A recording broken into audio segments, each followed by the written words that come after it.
bringing you authentic news and unbiased analysis of the nation and the world. हाँ नमस्कार। जो EVM पर चिल्लाते हैं ना, तो उनको दो फर्जी चीज़ मिल गया। एक है वह बेवकूफ़ इलॉन मस्क, जिसने कहा था कि मेरे ख्याल से, उसका ख्याल क्या है वो जानता ही नहीं है। उसने कहा मैं इतना दिन से, मेरे ख्याल से ये होना चाहिए, उसका ख्याल। हालांकि भारतवर्ष में इलॉन मस्क के ख्याल का कुछ माने मतलब नहीं निकलता, लेकिन जो डूबते को तिनका सहारा, तो इन्होंने इलॉन मस्क को ही ले लिया। अगर इलॉन मस्क ये कहता नहीं ईवीएम होना चाहिए, तो ये उल्टा राग लापते। भाई इलॉन मस्क कौन है ये बोलने वाला? सिंस इलॉन मस्क ने ईवीएम के खिलाफ बोला है, इसलिए उनको पकड़ लिया, नहीं इलॉन मस्क ही ठीक है। तो ये तो होता रहता है, लोगों का यही नेचर होता है। लेकिन इसके बाद और एक बेवकूफ़ है, बेवकूफ़ भी है, और यह कांग्रेस के सोनिया गांधी का चरण चाटने वाला है। यह कौन है? सैम पिट्रोडा। इसका असली नाम है भी नहीं, कोई भी है, यह नकली नाम, नकली आदमी, नकली है, नाम असली है, न इंसान असली है, न उसका नियत असली है। तो यह तो फर्जीवाड़ा करता ही रहता है। इसी को सर पर बिठा के रखा था कांग्रेस ने। अभी भी वह ओवरसीज़ कांग्रेस का हेड था, अभी तो उन्होंने छोड़ दिया। तो जिन्होंने वही इनहेरिटेंस टैक्स के ऊपर बेवकूफ़ सा भाषण दिया था, तो अब उन्होंने कहा है कि 60 साल से मैं इस इलेक्ट्रॉनिक्स में हूँ, और मुझे लगता है कि शायद ईवीएम को हैक किया जा सकता है।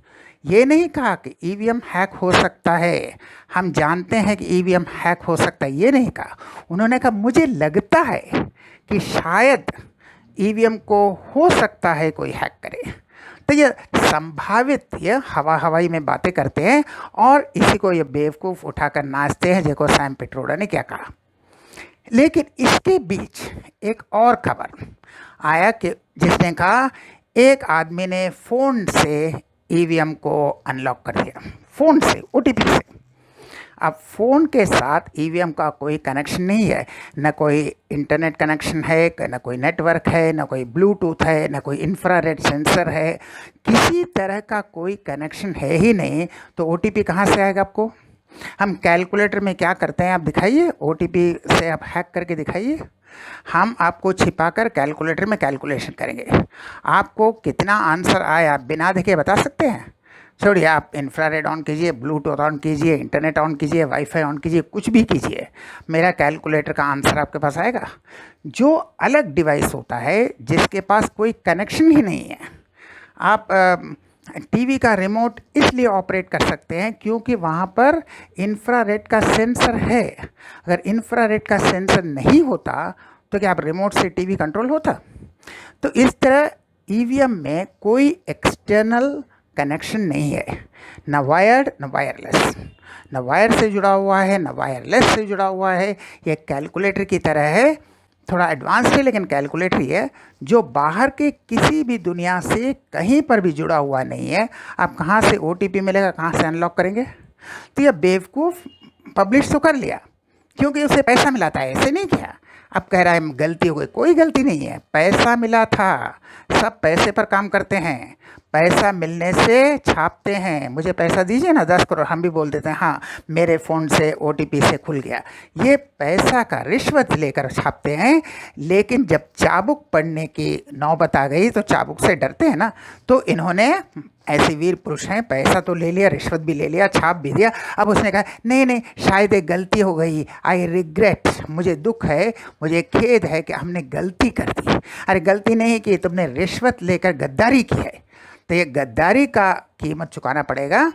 और जब तक भारत सरकार कड़े फैसले नहीं लेते इन लोगों के खिलाफ, ये जो फर्जीवाड़ा करते हैं, जो पैसा लेकर, अब पैसा या कांग्रेस का था या पाकिस्तान का था या चाइना का था या जॉर्ज सोरोस का था, या मालूम नहीं, पैसा तो आया है, बिना पैसे के ऐसे कोई बकवास नहीं करता। ये कोई गलती नहीं हो सकता, क्योंकि पूरा एक बकवास आपने मैन्युफैक्चर किया, छोटा मोटा नहीं है।